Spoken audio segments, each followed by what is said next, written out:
حضرت صلی اللہ علیہ وآلہ وسلم پر وحی کا ابتدائی دور اچھے سچے پاکیزہ خوابوں سے شروع ہوا۔ آپ خواب میں جو کچھ دیکھتے وہ صبح کی روشنی کی طرح صحیح اور سچا ثابت ہوتا۔ پھر من جانب قدرت آپ تنہائی پسند ہو گئے اور آپ نے غار حرا میں خلوت نشینی اختیار فرمائی اور کئی دن اور رات وہاں مسلسل عبادت اور یاد الہی و ذکر میں مشغول رہنے لگے۔ جب تک گھر آنے کو دل نہ چاہتا توشہ ہمراہ لیے ہوئے وہاں رہتے۔ توشہ ختم ہونے پر ہی اہلیہ محترمہ حضرت خدیجہ رضی اللہ تعالی عنہا کے پاس تشریف لاتے اور کچھ توشہ ہمراہ لے کر پھر وہاں جا کر خلوت گزین ہو جاتے۔ یہی طریقہ جاری رہا یہاں تک کہ آپ پر حق منکشف ہو گیا اور آپ غار حرا ہی میں قیام پذیر تھے کہ اچانک حضرت جبرائیل علیہ السلام آپ کے پاس حاضر ہوئے اور کہنے لگے کہ اے محمد پڑھو۔ آپ فرماتے ہیں کہ میں نے کہا کہ میں پڑھنا نہیں جانتا۔ آپ صلی اللہ علیہ وسلم فرماتے ہیں کہ فرشتے نے مجھے پکڑ کر اتنے زور سے بھینچا کہ میری طاقت جواب دے گئی۔ پھر مجھے چھوڑ کر کہا پڑھو۔ میں نے پھر وہی جواب دیا کہ میں پڑھا ہوا نہیں ہوں۔ اس فرشتے نے مجھ کو نہایت ہی زور سے بھینچا کہ مجھ کو سخت تکلیف محسوس ہوئی۔ پھر اس نے کہا کہ پڑھ۔ میں نے کہا میں پڑھا ہوا نہیں ہوں۔ فرشتے نے تیسری بار مجھ کو پکڑا اور تیسری مرتبہ پھر مجھ کو بھینچا۔ پھر مجھے چھوڑ دیا اور کہنے لگا کہ پڑھو اپنے رب کے نام کی مدد سے جس نے پیدا کیا اور انسان کو خون کی پھٹکی سے بنایا۔ پڑھو اور آپ کا رب بہت ہی مہربانیاں کرنے والا ہے۔ بس یہی آیتیں آپ حضرت جبرائیل علیہ السلام سے سن کر اس حال میں غار حرا سے واپس ہوئے کہ آپ کا دل اس انوکھے واقعے سے کانپ رہا تھا۔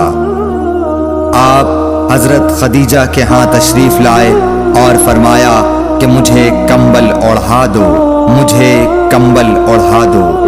لوگوں نے آپ کو کمبل اوڑھا دیا۔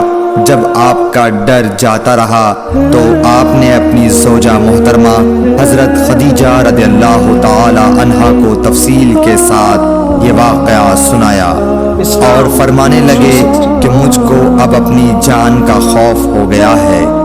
آپ کی اہلیہ محترمہ حضرت خدیجہ رضی اللہ تعالی عنہا نے آپ کی ڈھارس بندھائی اور کہا کہ آپ کا خیال صحیح نہیں ہے۔ اللہ کی قسم آپ کو اللہ کبھی رسوا نہیں کرے گا۔ آپ تو اخلاق فاضلہ کے مالک ہیں۔ آپ تو کنبہ پرور ہیں، بے کسوں کا بوجھ اپنے سر پر رکھتے ہیں، مفلسوں کے لیے آپ کماتے ہیں، مہمان نوازی میں آپ بے مثال ہیں اور مشکل وقت میں آپ امر حق کا ساتھ دیتے ہیں۔ ایسے اوصاف حسنہ والا انسان یوں بے وقت ذلت و خواری کی موت نہیں پا سکتا۔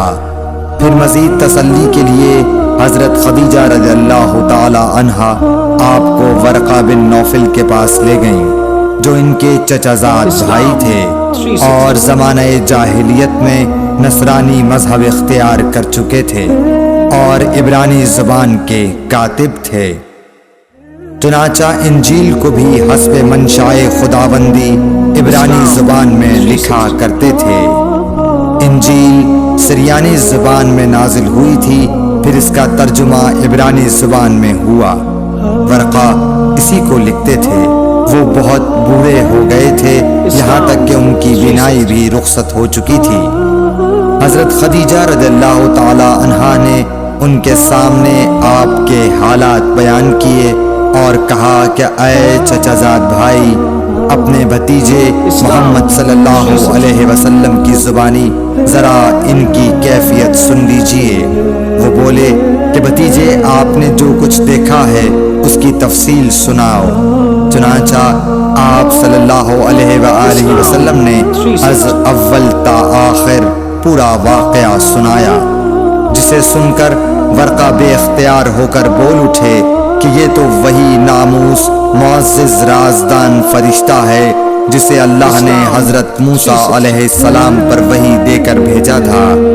کاش میں آپ کے اس عہد نبوت کے شروع ہونے پر جواں عمر ہوتا، کاش میں اس وقت تک زندہ رہتا جب کہ آپ کی قوم آپ کو اس شہر سے نکال دے گی۔ رسول کریم صلی اللہ علیہ وآلہ وسلم نے یہ سن کر تعجب سے پوچھا کہ کیا وہ لوگ مجھ کو نکال دیں گے، حالانکہ میں تو ان میں صادق و امین و مقبول ہوں۔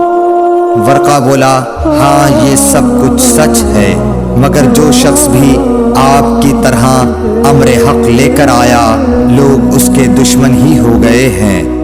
اگر مجھے آپ کی نبوت کا وہ زمانہ مل جائے تو میں آپ کی پوری مدد کروں گا، مگر ورقہ کچھ دنوں کے بعد انتقال کر گئے، پھر کچھ عرصے تک وحی کی آمد موقوف رہی۔